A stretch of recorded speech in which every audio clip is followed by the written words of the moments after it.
লিবিয়াতে যায় দেখেন প্রিয় নবীজির সাহাবী রুয়াইফি আনসারীর লাশ পড়ে আছে।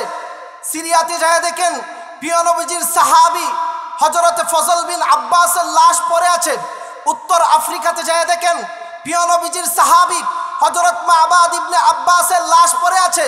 ইরানে যায় দেখেন প্রিয় নবীজির সাহাবী আব্দুর রহমান ইবনে সামুরার লাশ পড়ে আছে। পাকিস্তানে যায় দেখেন প্রিয় নবীজির সাহাবী মুহাম্মদ ইবনে আবি সাগারার লাশ পড়ে আছে। কুফাতে যায় দেখেন প্রিয় নবীজির নাতি হযরত হাসান হুসাইনের পিতা প্রিয় নবীজির জামাতা হযরত আলীর লাশ পড়ে আছে। বসরাতে যায় দেখেন প্রিয় নবীজির 10 বছরের খাদেম সাহাবী হযরত আনাস বিন মালিকের লাশ পড়ে আছে। ইরাকে যায় দেখেন প্রিয় নবীজির চাচা হযরত আব্বাসের লাশ পড়ে আছে। বাগদাদে যায় দেখেন প্রিয় নবীজির কনিষ্ঠ সাহাবী হযরত যায়েদ বিন হারেসের লাশ পড়ে আছে। মিশরে যায় দেখেন প্রিয় নবীজির সাহাবী হযরত আমর বিন আসের লাশ পড়ে আছে। দামেস্কে যায় দেখেন প্রিয় নবীজির সাহাবী হযরত বিলাল হাবশির লাশ পড়ে আছে। টিউনিশিয়াতে যায় দেখেন প্রিয় নবীজির সাহাবী হযরত আবুল বাকরা আনসারীর লাশ পড়ে আছে। হিমসে যায় দেখেন প্রিয় নবীজির বীর পালওয়ান সাহাবী হযরত খালিদ বিন ওয়ালিদের লাশ পড়ে আছে। আমার প্রিয় ভাইয়েরা বদরে যায় দেখেন প্রিয় নবীজির সাহাবীর লাশ পড়ে আছে। খন্দকে যায় দেখেন প্রিয় নবীজির সাহাবীর লাশ পড়ে আছে। উহুদে যায় দেখেন প্রিয় নবীজির সাহাবীর লাশ পড়ে আছে। তাবুকে যায় দেখেন প্রিয় নবীজির সাহাবীর লাশ পড়ে আছে। হুনাইনে যায় দেখেন প্রিয় নবীজির সাহাবীর লাশ পড়ে আছে। জান্নাতুল মুআল্লাতে যায় দেখেন প্রিয় নবীজির সাহাবীর লাশ পড়ে আছে। শ্রীলঙ্কায় যায় দেখেন প্রিয় নবীজির সাহাবীর লাশ পড়ে আছে। জান্নাতুল বাকিতে যায় দেখেন প্রিয় নবীজির সাহাবীর লাশ পড়ে আছে। দরকাদে যায় দেখেন প্রিয় নবীজির সাহাবীর লাশ পড়ে আছে। এই দেশে ইসলাম শত শত হাজার হাজার সাহাবায়ে কেরামের লাশের উপর দিয়ে ইসলাম এসেছে। আমরা তাদেরকে স্পষ্ট ভাষায় বলতে চাই, যারা ইসলামকে নিভিয়ে দেওয়ার জন্য চেষ্টা করে, যারা ইসলামের অগ্রযাত্রাকে ভূমিকাকে বন্ধ করে দেওয়ার জন্য চেষ্টা করে 1450 বছর আগে সাহাবায়ে কেরাম তারা তাদের তাজা রক্ত ইসলামের জন্য দিয়েছেন। আজও যারা ইসলাম নিয়ে চিনিমিনি খেলবে, এই দেশের 16 কোটি তাওহীদি জনতা ইসলামের জন্য জীবন দিয়ে দিবে, ইসলাম চলবে না। কথা বলেন ঠিক কিনা? আয়ে হাবিবে কিবরিয়া তুম पर सलाम, आए हमारे दिल रुबा तुम पर सलाम, आए हबीबे किबरिया तुम पर सलाम, आए हमारे दिल रुबा तुम पर सलाम, हादिए हेरा है हुदा तुम पर सलाम, दिल सदा के तारहा तुम पर सलाम, मस्जिदे अक़सा में जुमला अंबिया मुक़तदी ते अरवा तुम मुक़तदा, मुक़तदी ते अरवा तुम मुक़तदा, आए इमामुल अंबिया तुम पर सलाम, दिल सदा के तारहा तुम पर सलाम, आए हबीबे किबरिया तुम पर सलाम, आए हमारे दिल रुबा तुम पर सलाम। আলহামদুলিল্লাহ। উত্তর দেবপাড়া আলহেরা ইসলামী যুব সংঘের উদ্যোগে ৮ম বার্ষিক তাফসিরুল কোরআন মহাসম্মেলনের বর্তমান অধিবেশনের পরম শ্রদ্ধাভাজন সভাপতি মুরব্বিয়ান আযম, নওজোয়ান যুবক ভাইরা, পর্দার আড়ালে অবস্থানরত আমার পরম শ্রদ্ধেয়া সম্মানিতা শাকেরা সালেহা আবেদা আমার মা ও বোনেরা, আল্লাহ পাক রব্বুল আলামিন আমাদেরকে এখনো পর্যন্ত বসার তৌফিক দিয়েছেন।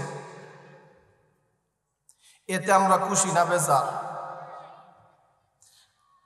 আল্লাহ পাক রব্বুল আলামিন স্বৈরাচার মুক্ত, জালিম মুক্ত আমাদের স্বাধীন একটা দেশকে আবার ফিরিয়ে দিয়েছেন। আমরা কালিমাতুশ শুকুর আদায় করি আলহামদুলিল্লাহ।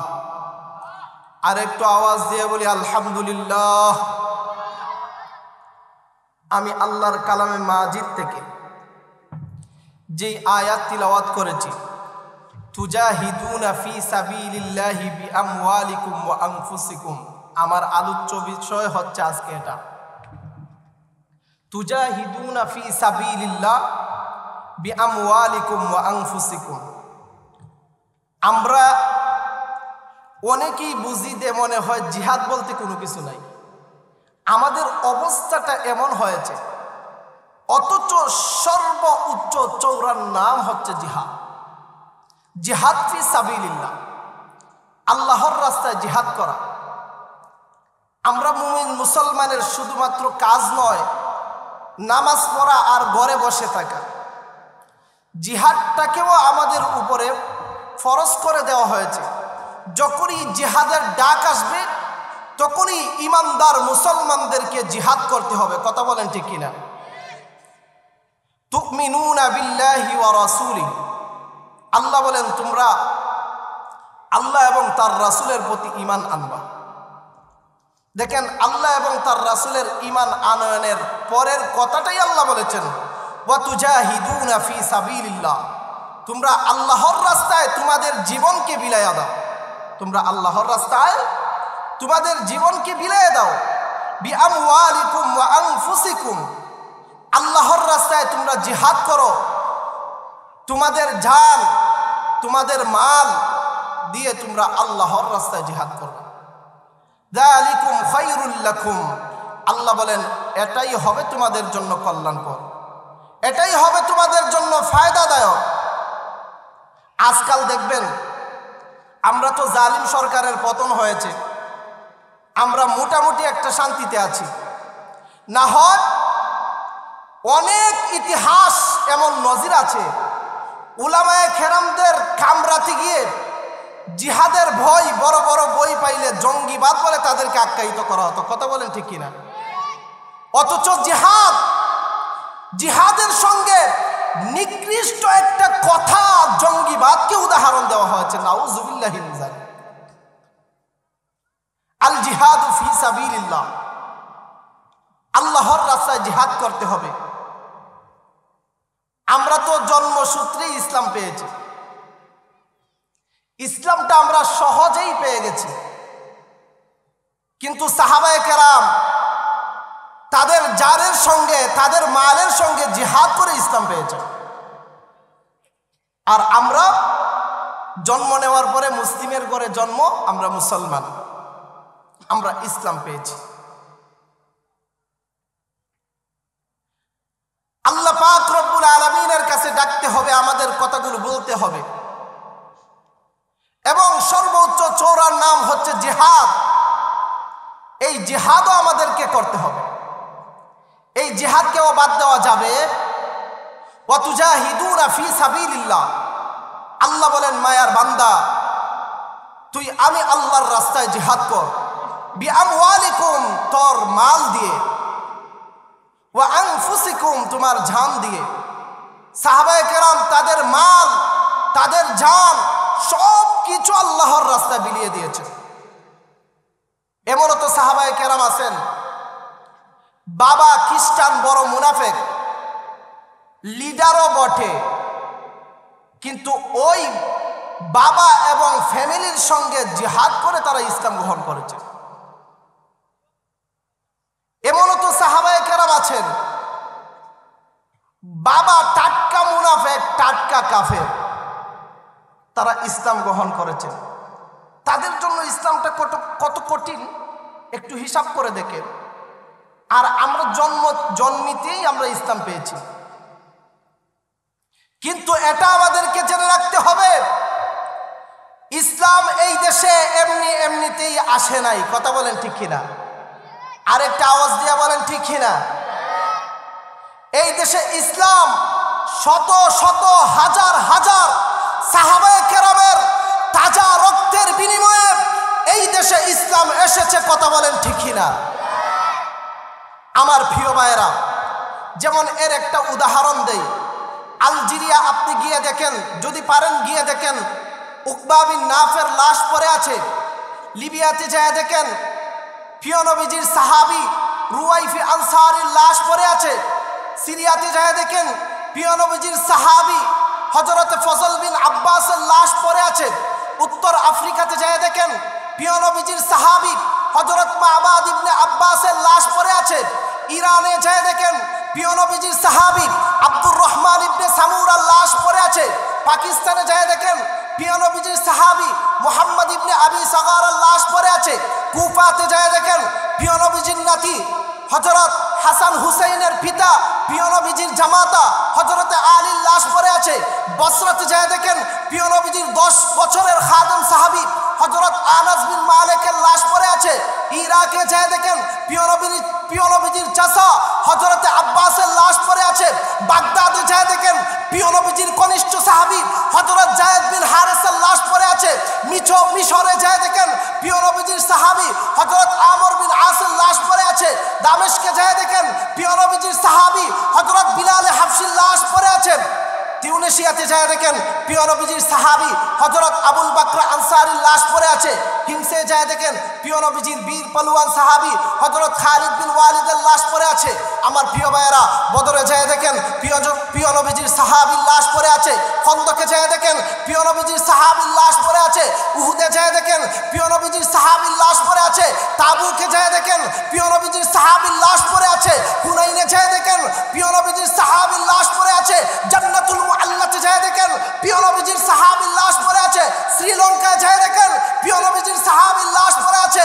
জান্নাতুল বাকিতে যায় দেখেন, প্রিয় নবীজির সাহাবীর লাশ পড়ে আছে। দরকাদে যায় দেখেন, প্রিয় নবীজির সাহাবীর লাশ পড়ে আছে। এই দেশে ইসলাম শত শত হাজার হাজার সাহাবায়ে কেরামের লাশের উপর দিয়ে ইসলাম এসেছে।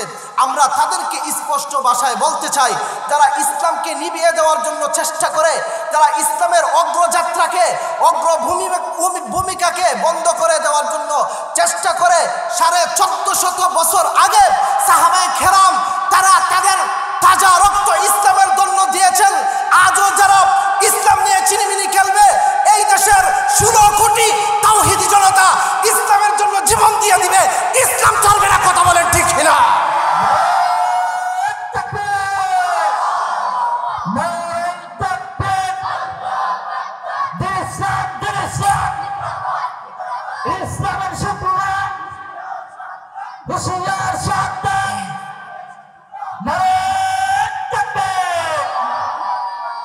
এই জন্য আমার মুরব্বী বাবারা, যুবক ভাইরা, ঘরে বসে তো অনেক শুনছেন, দেখতেছেন, আল্লাহ রসুলকে নিয়ে কটূক্তি করা হচ্ছে। এমন হয় কি না? হয় না? আর জালেম সরকার শেখ হাসিনার আমলে তো আরো কত কিছুতে নারিং বিরিং ডং হয়েছে। উলামায়ে খেরামদেরকে হুল ছেড়ের যোগ্য করা হয়েছে। তাদের কি দোষ ছিল? তাদের কোনো দোষ নাই।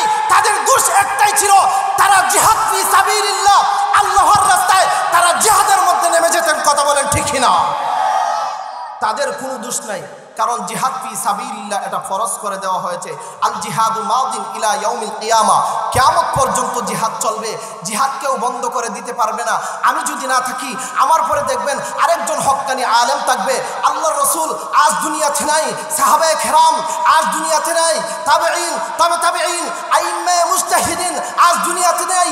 কিন্তু এই জামানার মধ্যে উমরের মতো হক্কানি আলেম রয়েছেন, আবু বকরের মতো হক্কানি আলেম রয়েছেন, উসমান আলীর মতো, খালিদ বিন ওয়ালিদের মতো আল্লাহর এমন বান্দা রয়েছেন যারা ইসলামের জন্য মুহূর্তে জীবন দিতে প্রস্তুত, কথা বলেন ঠিক কিনা?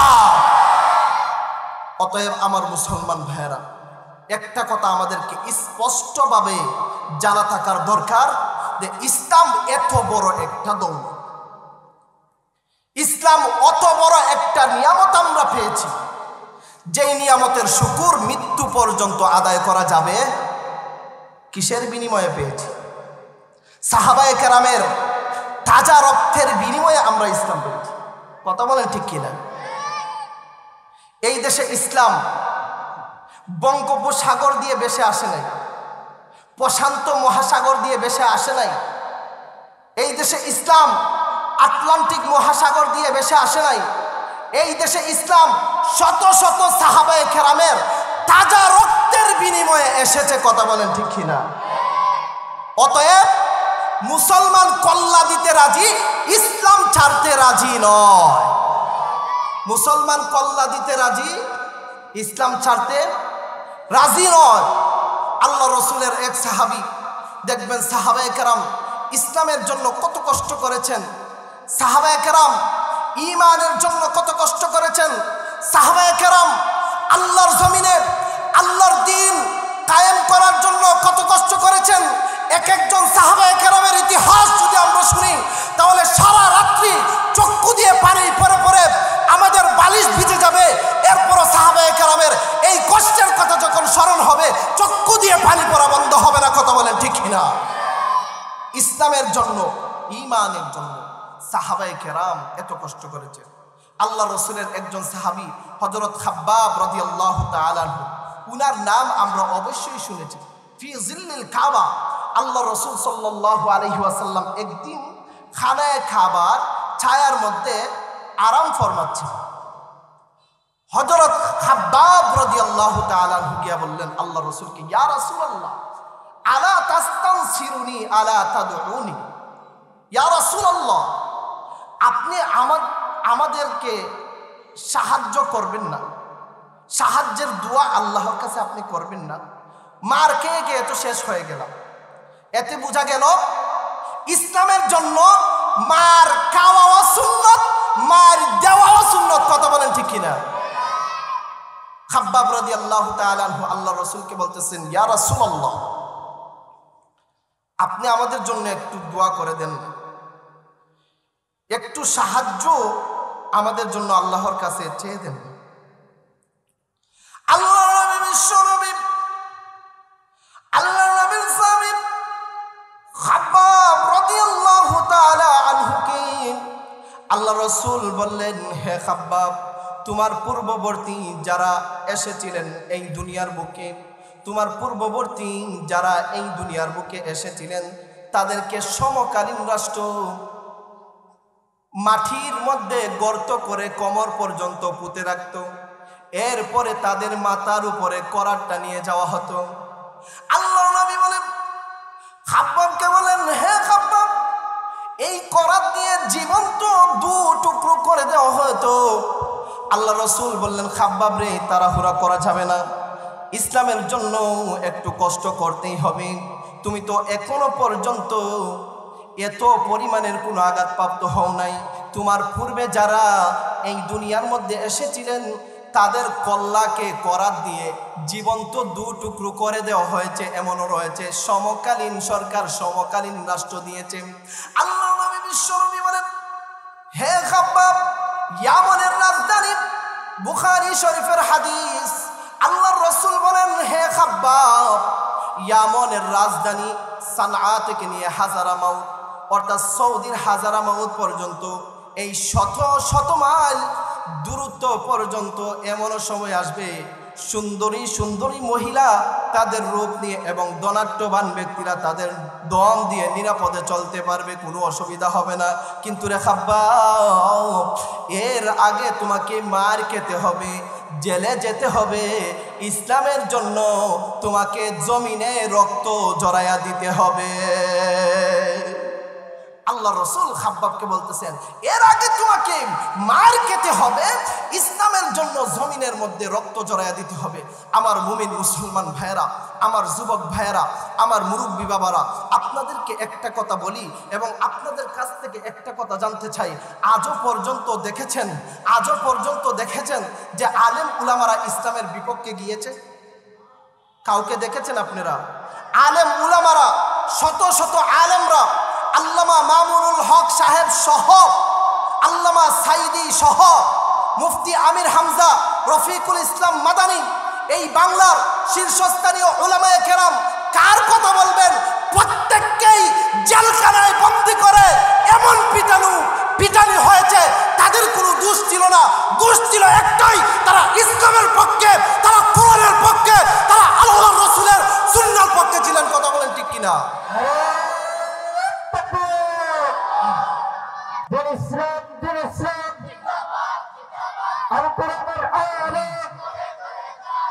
আল হাদিসের আলেম আলেমের শত্রুরা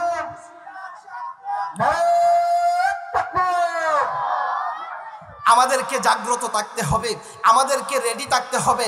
গাজওয়ায়ে হিন্দ আসতেছে, মুসলমান গড়ে বসে থাকার সময় আর নাই। গাজওয়ায়ে হিন্দ আসতেছে। মুসলমান, তোমার কাজ শুধু রোজা রাখা নয়। ও মুসলমান, তোমার কাজ শুধু নামাজ পড়া নয়।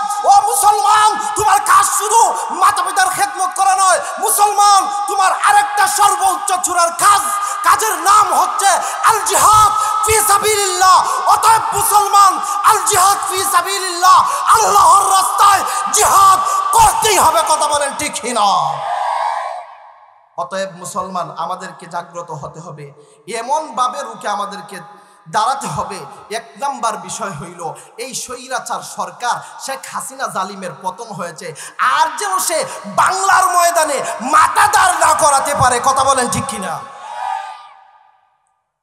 তো যাই হোক, আমার আলোচ্য বিষয়টা আমাকে বারবার বলে দেওয়া হয়েছে যেন একটু জিহাদের বিষয়ে আলোচনা করা হয়। ওয়াতুজাহিদুনা ফি সাবিলিল্লাহ বিআমওয়ালিকুম ওয়া আনফুসিকুম।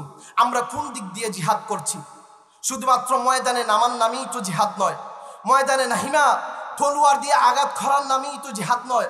আপনি আপনার ধন সম্পদ, বিল্ডিং, অট্টালিকা ইসলামের জন্য আপনি বিলিয়ে দেন, এটাও একটা জিহাদ। কথা বলেন ঠিক কিনা? ওয়া আনফুসিকুম, এবং যারা রাজপথে রাজ ময়দানে তাদের জীবন দিতেছেন, এটাও একটা জিহাদ। কথা বলেন ঠিক কিনা? আপনি আপনার নফসকে ঠিকঠাক করে ইসলামের পথে আপনি চলতেছেন, এটাও একটা জিহাদ। কথা বলেন ঠিক কিনা? আমরা তো মুসলমানের গড়ের মুসলমান। আমরা কি কথা কন্যা? আপনারা কষ্ট হইতেছে?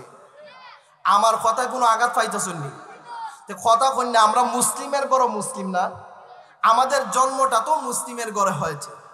আর সাহাবাই কেরাম কাফেরের ঘরে জন্ম নিয়ে, খ্রিস্টান মুনাফিকের ঘরে জন্ম নিয়ে তারা কিভাবে ঈমান আনবে? ইসলামের জন্য কিভাবে তারা রাজপথে রক্ত ঝরাইলেন? একটু চিন্তা করে দেখেন। যেমন আপনি কার কথা বলবেন? আল্লাহ রসুলের এক সাহাবী, মদিনার মধ্যে বিখ্যাত লিডারও ছিলেন। এই খ্রিস্টান মুনাফিক একজন লিডার ছিল, তার নাম আবু আমের। তার নাম কি? আবু আমের। কিন্তু দেখেন, বাবা হলেন খ্রিস্টান আর সন্তান আমাদের খলিজার সাহাবী হযরত হানজালা রাদিয়াল্লাহু তাআলা আনহু হলেন জান্নাতের গোলাম। সুবহানাল্লাহ। তারা কিভাবে দ্বীনের পথে জিহাদ করেছেন, কিভাবে তারা ইসলামের পথে এইভাবে জিহাদ করেছেন, একটু চিন্তা করেন। ইসলামের দাওয়াত শহরে, অলিতে গলিতে, বন্দরে, সারা বিশ্ব জুড়ে কিভাবে তারা ইসলামের দাওয়াত পৌঁছিয়েছে, একটু চিন্তা করে দেখেন। আল্লাহ রসুলের আরেকজন সাহাবী, পিতা হচ্ছে বড় কাফের, বিখ্যাত কাফের, জাররাহ। নাম কি? জাররাহ। উনার সন্তানের নাম হচ্ছে হযরতে উবাইদা রাদিয়াল্লাহু তাআলা। উনার সন্তানের নাম কি? হযরতে উবাইদা রাদিয়াল্লাহু তাআলা। আপনি পারবেন আপনার সন্তানকে আপনি তলোয়ার দিয়ে আঘাত করতে? পারবেন? আপনার সন্তান পারবে আপনার খেলনাটা তলোয়ার দিয়ে উড়াইয়া দিতে? এমন সন্তান সমাজে কয়জন আছে বলেন? হোক বাবা খ্রিস্টান, হোক বেঈমান, হোক মুনাফিক, হোক সে কাফের, কয়জন সন্তান আছে বাবার খেলনা উড়াইয়া দিতে পারবে? এমন সন্তান খুবই কম আপনি সমাজের মধ্যে দেখাতে পারবেন। কিন্তু আল্লাহ রসুলের সাহাবী ইসলামের জন্য, ঈমানের জন্য, আল্লাহর জমিনে আল্লাহর দ্বীন প্রতিষ্ঠিত করার জন্য, কোরআনের জন্য, আল্লাহ রসুলের সুন্নাহ বাস্তবায়ন করার জন্য উনার পিতা জাররাকে গলার মধ্যে তলোয়ার দিয়ে আঘাত করে কল্লাটাকে উড়িয়ে দিয়েছে। হযরত উবাইদা রাদিয়াল্লাহু তাআলা। তাহলে আলোচনাটা করি। হযরত উবাইদা রাদিয়াল্লাহু তাআলা উনি ইসলাম গ্রহণের পর উনি মদিনায় হিজরত করলেন। কোথায় হিজরত করলেন? মদিনায় হিজরত করলেন। মদিনায় হিজরত করার পরে বছর কানেকের মাথায় বদর যুদ্ধের ডাক পড়েছে। কোন যুদ্ধের? বদর যুদ্ধের ডাক পড়েছে। আল্লাহ